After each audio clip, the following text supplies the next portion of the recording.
අයිබෝන් මම වෛද්‍ය සම්පත් සේරම් අපි අද කතා කරන්න බලාපොරොත්තු වෙන්නේ හිස සහ හිසේ ඇති වෙන රෝග පිළිබඳව.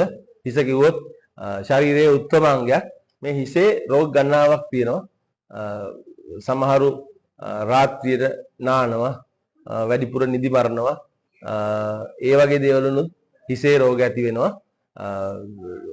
ඊට අමතරව අධික ස්ට්‍රෙස් එක. ඒ කියන්නේ අධික මානසික පීඩනයෙන් හින්දා හිසට සමහර ලෙඩ ඇති වෙනවා.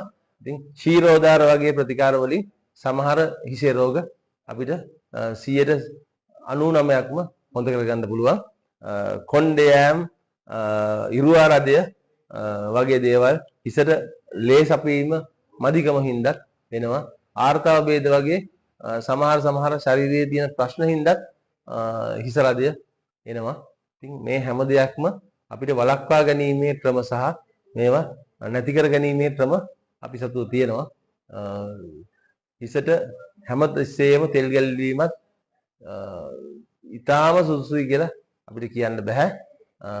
ඊට අමතරව රුධිරය සංසරණය කිරීම, හිසට රුධිරය සංසරණය කිරීම උරහිස් මගින් සැපයුම අදාළ වෙන අවස්ථා තියෙනවා. ට්‍රෝෂන් ෂෝල්ඩර් වගේ ලෙඩ හින්දා ඒකිනුත් හිසේ රෝග ගණනාවක් ඇති වෙන්න පුළුවන්. ඉතින් මේ හැම දෙයකටම ආයුර්වේදයේ මගින් ඊටාම වටිනා පිළියම් තියෙනවා. ලස්න කිරීම, හිස් ගැල්වීම, ඒ වගේ දේවල් වලින් හිසට හොඳ පෝෂණයක් ලබා දීලත් මේ හිසේ රෝග කෙස් වැටීම් වගේ දේවල් නැති කරගන්න පුළුවන්.